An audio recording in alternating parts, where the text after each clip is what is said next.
before you dive into this story, forget everything you think you know about American exceptionalism, manifest destiny, or the myth of the rugged individual. This is not a tale of a lucky gold rush or a fortunate land deal. This is the unbelievable, meticulously documented true story of a man who faced the most colossal, terrifying, and seemingly impenetrable barrier in the history of U.S. industrial ambition, a barrier that broke men, fortunes, and governments, and dismantled it with nothing but the sheer, disciplined force of his own mind. Prepare yourself for the odyssey of James Buchanan Eads, a man who stared down the Mississippi River, the very father of waters that had defined and defeated American progress for a century, and forced it to bend to his will. His is a discipline of the mind so profound, so absolute that it literally rewrote the geography and commerce of the entire continent. The year is 1874. The United States of America is a nation teetering on a knife edge of potential and paralysis. The Civil War is a decade in the past. The Transcontinental Railroad is a reality, and the nation is roaring west. Yet one insurmountable obstacle remained. A colossal 2,340-mile artery of chaos that flowed straight through the heart of the country, the Mississippi River. For all its majestic beauty, the Mississippi was a fickle and brutal god. It was the great commercial highway, but only on its terms. It allowed passage from the industrial north to the global markets of the Gulf of Mexico, but only when it felt like it. The problem, the crippling flaw that hobbled American commerce, was the river's mouth, the Southwest Pass leading into the Gulf. Every time the massive current of the Mississippi hit the still, deep waters of the Gulf, it dumped the millions of tons of mud, silt, and sediment it carried. These deposits were not small. They formed a vast, shifting underwater mountain range, constantly piling up at the river's exit. These formations were called bars. The largest of these, at the Southwest Pass, was a terrifying natural phenomenon. It was an iron wall of mud, sometimes rising to within 9 feet of the surface, making it impossible for the deep draft ocean-going steamships of the era to pass. The American dream of unfettered global trade was literally choked by mud. 1. Paralyzed ports. New Orleans, the natural gateway to the world, was a terminal bottleneck. Ships sat offshore for weeks, waiting for favorable tides or an occasional dredging effort. 2. Economic disaster. Perishables rotted. Prices skyrocketed. Insurance costs for shipping in and out of the Gulf were astronomical. The cost of this mud-clogged river to the national economy ran into the millions, equivalent to billions in today's money. 3. National humiliation. Foreign shipping companies mocked the USA's inability to control its own primary waterway. The world's greatest commercial power was trapped by its own geography. Since Thomas Jefferson, every administration had been stumped. Hundreds of millions of dollars had been spent on various schemes, massive steam dredges, canals, even dynamite, all failing against the river's immense, self-renewing power. The U.S. Army Corps of Engineers, the nation's preeminent experts, had definitively declared the problem unsolvable and recommended a strategy of costly, continuous dredging that they themselves admitted was a temporary, desperate measure. The American mind, for all its ingenuity, had conceded defeat to nature. Enter James Buchanan Eads. Eads was not a civil engineer by training. He was not an Army Corps graduate. He was not a wealthy plantation owner or a powerful politician. He was in fact a man of humble origins who had educated himself entirely. His true beginning was not in a classroom, but on the river itself. As a boy in St. Louis, Eads had fallen in love with the Mississippi. Unlike the engineers who saw the river as an obstacle to be conquered, Eads saw it as a massive, intricate machine to be understood. His discipline of the mind began with an almost meditative practice, absolute observation. He started as a humble clerk on a steamboat, but his ambition led him to a peculiar, highly dangerous profession. River salvage. The Mississippi was littered with sunken wrecks. Steamboats, barges, cargo, all lost to the shifting sands and snags. The challenge was to find them and recover the goods. Eads didn't rely on brute force. He invented it. He designed and built the world's first ever truly functioning diving bell and salvage boat, a revolutionary piece of equipment that allowed him to walk the riverbed. For nearly 2 decades, James Eads spent more time under the Mississippi than on it. He developed an unnerving, almost spiritual intimacy with the current. He didn't just see the surface, he felt the subterranean movement. He understood the velocity of the current, the weight of the water, the way the sediment settled and shifted. He learned the river's language, its logic, its deep-seated physics. The river became his university. When the Civil War erupted, Eads' unique knowledge was the Union's greatest asset. He was the only man in America who could design and construct a fleet of ironclad warships on a massive, unprecedented scale and fast. In just 100 days, he delivered the first 7 of his legendary City-class ironclads, which dominated the western rivers and proved instrumental in the fall of Fort Henry and Fort Donaldson, effectively cutting the Confederacy in half. But Eads' greatest challenge was still ahead. Before he could tackle the river's mouth, Eads decided to conquer its middle. He proposed to build a bridge across the Mississippi at St. Louis, the Eads Bridge. This was another insane, impossible project. The riverbed was a treacherous, shifting layer of sand and gravel, hundreds of feet deep. Any pier sunk into it would fail. Competing engineers mocked him, proposing safer but less effective suspension designs. Eads' disciplined mind, rooted in his decade of submerged observation, knew better. He knew the river's true foundation lay deeper. His solution was revolutionary: pneumatic caissons. These massive, sealed underwater chambers were sunk deep into the riverbed, allowing workers to dig down through the sand until they hit solid bedrock.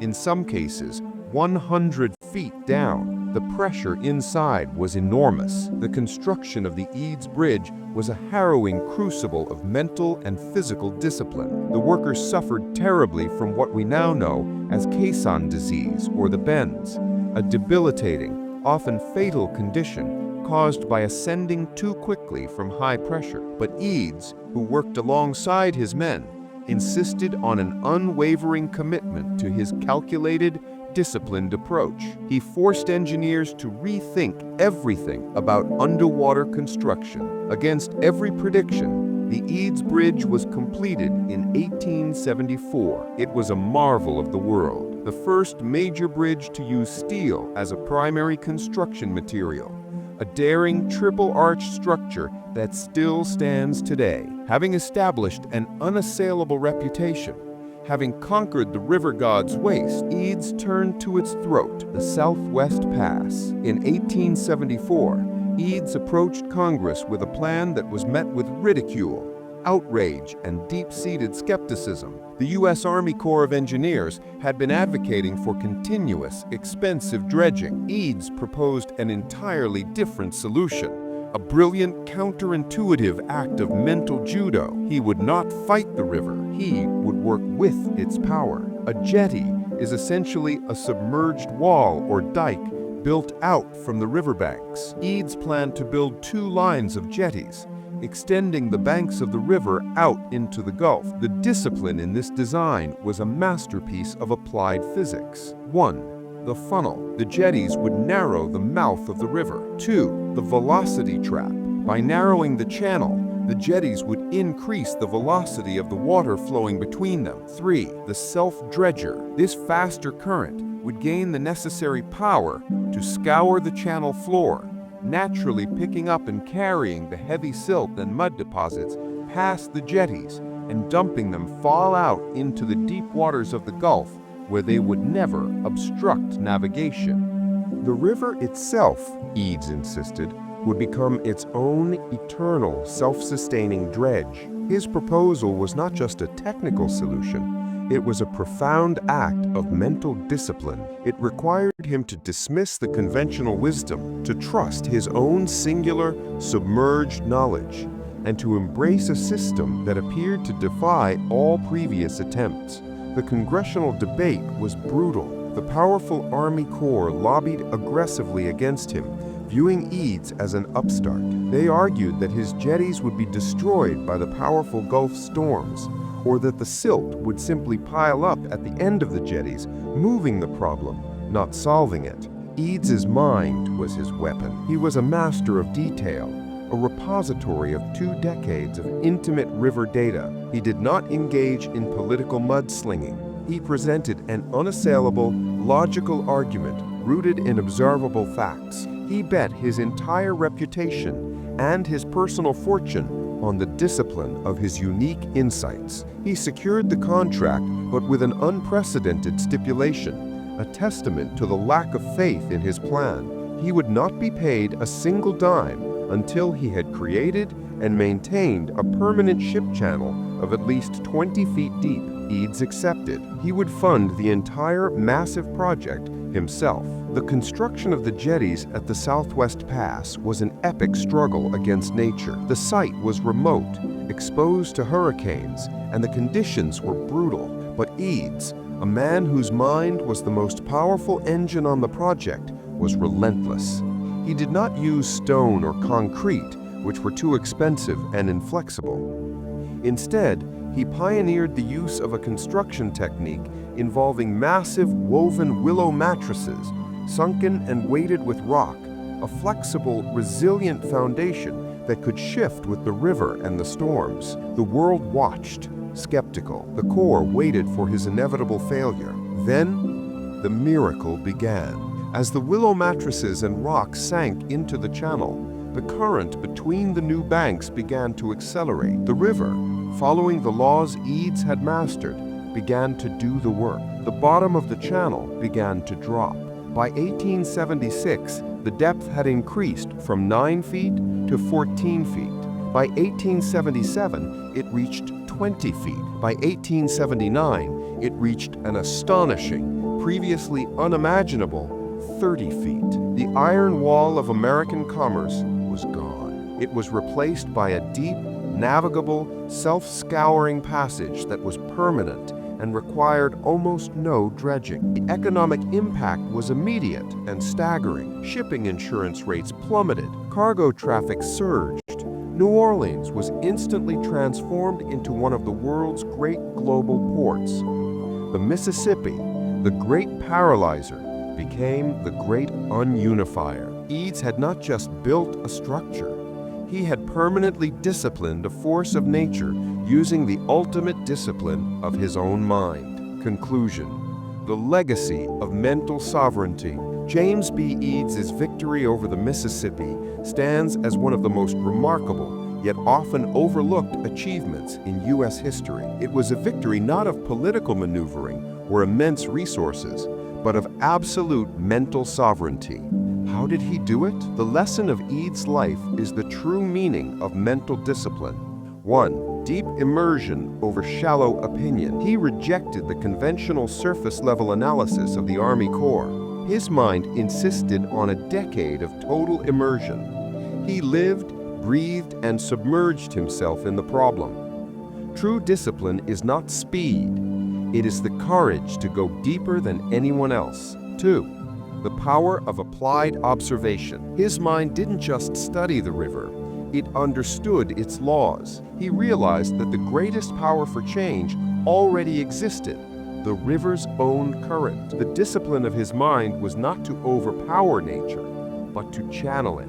3. The willingness to bet everything on your insight. Eads was so certain in the truth his mind had revealed that he staked his entire fortune and reputation. This is the ultimate test of discipline, the unwavering conviction in your own well-earned, deeply cultivated knowledge, even when the world calls you a fool. James B. Eads was later decorated with honors, but his greatest monument remains the permanent deep-water channel at the mouth of the Mississippi. He literally changed the destiny of a continent, demonstrating that the most profound and revolutionary acts of engineering are not achieved with steel and stone alone, but with the unbreakable, sovereign power of the disciplined mind. His story is a living testament to the fact that when you truly understand the laws governing your obstacle, whether it's a career challenge, a personal habit, or a force of nature, you gain the power to turn that very obstacle into your most powerful ally.